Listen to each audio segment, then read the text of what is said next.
Fala, turma boa, beleza? Tranquilos e tranquilas? Professor Almeida Júnior do canal Bora Atualizar, o seu canal com informações geográficas e de atualidades para você estar muito bem no seu tão sonhado concurso de exame de seleção.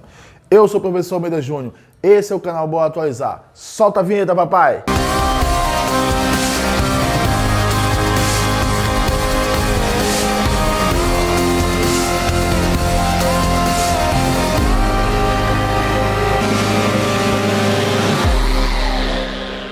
Beleza? Tranquilos? Tranquilas? Estamos uma preparação bacana? Formação indo para frente?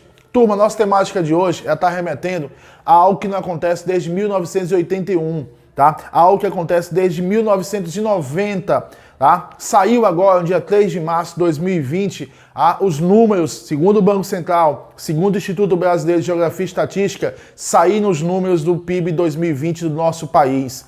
Infelizmente, nós fechamos o ano de 2020 no negativo, tá? Nós tivemos um decréscimo de 4,1%, tá? Da nossa economia. O nosso PIB brasileiro fechou em baixa, fechou em negativa. Beleza? Tranquilo? Agora vamos tentar entender o que vocês chamam, o que nós chamamos de produto interno bruto. Turma, o produto interno bruto, ele não é reserva do país, tá? Ele é a soma dos bens e produtos finais traçados em um país, em um estado ou até mesmo em um município. Que fique bem claro isso para você.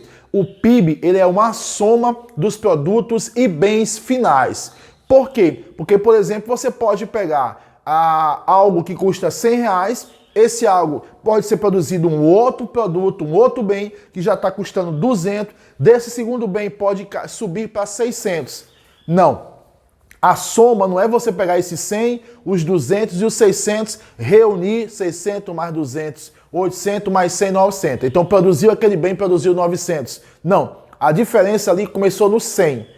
O PIB, ele é a soma dos bens, tá? E dos produtos finais. Por que esse critério? Para justamente não acontecer erros na contagem. Porque geralmente, se isso não for feito, a contagem pode ser duplicada. O mesmo bem aparecer em outros subprodutos, o mesmo bem trabalhando em outros produtos industrializados, o serviço sendo apresentado em outras formas de serviços indiretos, e tudo isso são contabilizados. Repito, é a soma dos produtos e bens finais em um determinado período. Que período? Você sabe que existe no Brasil a Pesquisa Nacional por Amostra por Domicílio, a famosa PNAD. Em especial, a categoria denominada PNAD contínua, que é a avaliação econômica e social, socioeconômica do Brasil. O PIB, ele é um pouco semelhante. Ele é a avaliação do Brasil de 3 em 3 meses. Tá? Por isso que ele apresenta uma soma do que se produziu em termos de produto e que se produziu em termos de serviços. E infelizmente 2020 cessou essa onda de recuperação 2017, 2018 e 2019 do nosso produto interno bruto. Infelizmente, tá? Nós fechamos 2020 na casa dos 4,1%. Outra dicasinha interessante, tu já sabe o que é o PIB. Para que ele serve? Ele serve para traçar metas, tá? Ele serve para traçar analogias, ou seja, comparações com outras economias internacionais. Ele serve para traçar um tempo e um prazo de recuperação, entende? Então, apesar de ser o indicador estritamente econômico, tá? Ele também indiretamente vai refletir nas questões sociais, seja na educação, seja na saúde, tá? Seja na habitação, seja na segurança pública. Mas há de se ressaltar, o produto interno bruto, tá? Ele é estritamente econômico na sua versão, na sua origem, na sua gênese, tá? Isso leva ao quê? Leva para uma espécie de termômetro, tá? Para se mensurar, para se avaliar, tá? A estrutura, a economia daquele país, daquele estado e também daquele município, ou melhor, daquela cidade. Além de traçar todos esses comparativos, tu não pode esquecer que o produto interno bruto, tá? Além de ser essa soma dos bens produzidos e dos serviços, as informações que não deixam de ser serviços, tá ok? Foram impactados pelo Covid-19. O distanciamento social, o isolamento social, só para você ter ideia, o consumo das famílias no Brasil teve uma redução oficial de menos 5,5%. 5,5% negativos, tá? Foi a questão da redução do consumo das famílias no Brasil. Os serviços, tá? Que eram, de certa forma, uma das atividades econômicas que mais vinham recuperando, que mais vinham dando saúde à economia brasileira, também, tá? Só teve como suspiro o último trimestre de 2020. Tá? Os 3 primeiros trimestres de 2020 foram trimestres economicamente de sufoco, de muitos perigos vividos. Então nós fechamos 2020 na casa dos 7,4 trilhões de reais. É um número significativo? Não. As previsões eram de muito maiores, deveriam ser muito maiores do que os 7,4 trilhões. Professor Almeida Júnior, mas eu vejo muita gente comemorando, mesmo esses 4,1 negativo. É para se comemorar. Como eu mencionei, o PIB ele serve para traçar, tá, comparações com outras economias mundiais, outras economias no mundo globalizado. E teve economia, como a do Reino Unido, que bateu a casa dos 10% negativos.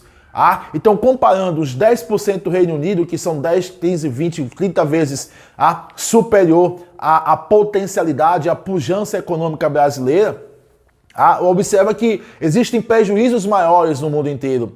Então, infelizmente, o Covid-19 veio impactar através dessas instabilidades econômicas, através dessas crises. Por isso você tem um aumento do desemprego, você tem uma redução do consumo, você tem um serviço, como eu mencionei ainda há pouco. Os serviços, turma boa, não conseguiram, tá certo, competir com tamanhas instabilidades econômicas de 2020. Tá? Os serviços das atividades econômicas que mais se destacaram em 2020, junto ao Produto Interno Bruto, lembrando, é Produto Interno Bruto.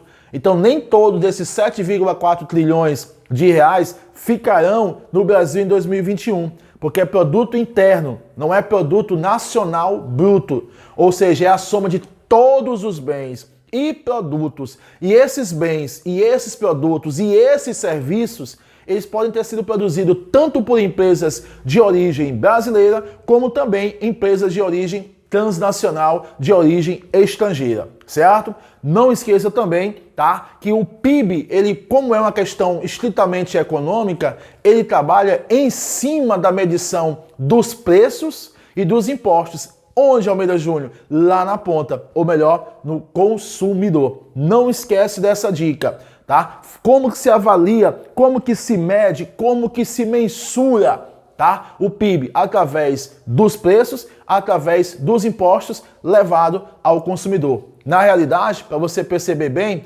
esses 7,4 trilhões de reais que arrecadados no Brasil, produzidos no Brasil em 2020, ele representa, na realidade, o que, Almeida Júnior? O que, professor Almeida? Os fluxos de bens e de serviços produzidos, tá? Mesmo com todos os impactos que o novo coronavírus, que o Covid-19 promoveu junto à economia brasileira. Infelizmente, nós fechamos em 4,1%. Os reflexos, a redução dos investimentos, o reflexo, a redução da produção industrial, os reflexos, tá certo? Novos cálculos, o reflexo, a necessidade de ajudas às empresas e às pessoas. E aí entra, tá certo? O contraste. Lembra que eu mencionei e não terminei? Faço isso agora. O agronegócio, a agricultura comercial intensiva foram, na realidade, a única atividade econômica brasileira que sobreviveu, tá, com relação ao impacto dos menos 4,1% do PIB brasileiro em 2020. A agricultura, o agronegócio, tá, ele ficou na casa dos 2,2%. Mas é tão baixo, mas são 2,2% positivos. Entende? O Covid-19 ele veio gerar impactos distintos. Ele mostrou, tá, aquela unidade da federação, ele mostrou a Federação Brasileira se ela foi ou não foi forte. Então isso mostra, por isso que ele serve de parâmetro, serve de referência para ser estudado, para traçar analogias, para traçar futuro, para traçar o tempo em cima desses 7,4 trilhões. Ou melhor, os estudos em cima desses 4,1% negativos. Serviços, finanças, olha o contraste. A indústria da construção civil em 2020 mergulhou numa crise sem precedentes. Mas em contrapartida, os serviços de fundos imobiliários foram lá para as estrelas, foram lá para o céu. Olha um outro destaque para o PIB 2020, tá? O que esses 7,4 trilhões de reais significaram e significam? O aumento, tá, dos serviços. Ah, mas eu tô falando ainda há pouco que os serviços foram impactados em 2020, mas os serviços específicos das finanças.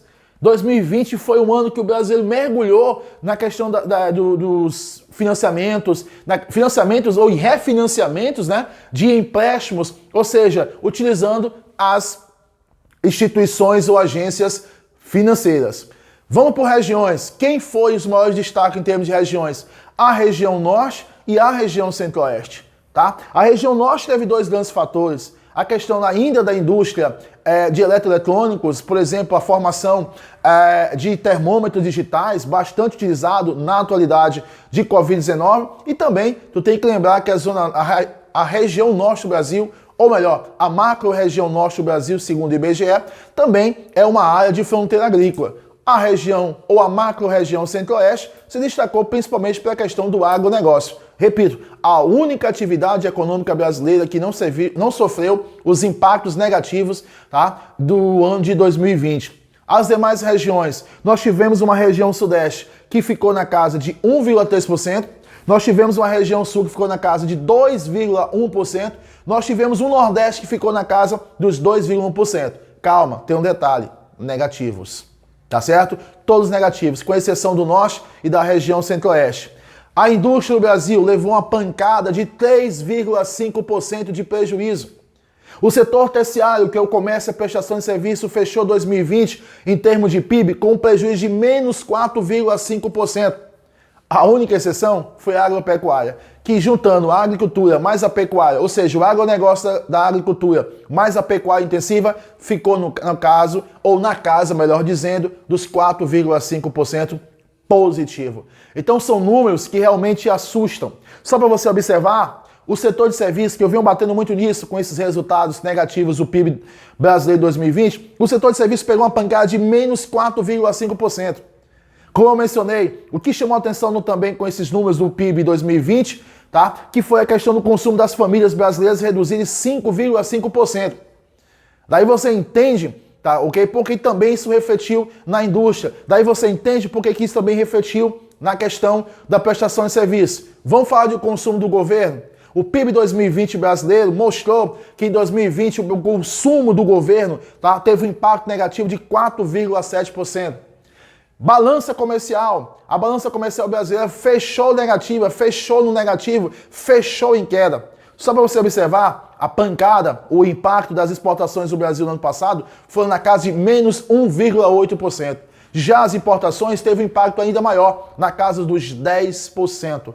Então daí você observa que a conta não fecha. A balança comercial brasileira, infelizmente, fechou em negativa. Tá certo? São números assustadores, sem sombra de dúvida. Isso vai refletir na redução do poder de compra. Isso vai mostrar, literalmente, as disparidades regionais. Por quê? Porque você sabe que na formação, na expansão territorial brasileira, na consolidação do território brasileiro, o que mais foi ditado, as regras foram muito mais originadas, editadas, a partir de quê? A partir das atividades econômicas, tá certo? E infelizmente, em 2020, as nossas atividades econômicas não tiveram muito o que comemorar, ok? Recuperação. Os técnicos de Banco Central, de Instituto Brasileiro Getúlio Vargas, Fundação Getúlio Vargas e outras instituições e organismos técnicos afirmam, tá, que a recuperação brasileira somente a partir de 2023.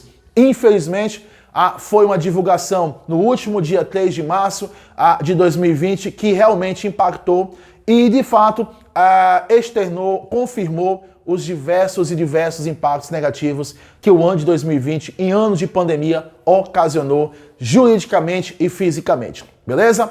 Esse é o canal Bora Atualizar. Se você gostou desse vídeo, deixa um like para nós, faça os comentários, isso nos ajuda. Compartilha o nosso canal, faça o nosso canal crescer. Nossa meta, tá certo, é de chegar nos próximos 2 meses a 5.000 inscritos. Ajuda a gente, compartilha, porque produzimos cada vez mais eficiente e eficaz em termos de temáticas de geografia e de atualidades. Um abraço!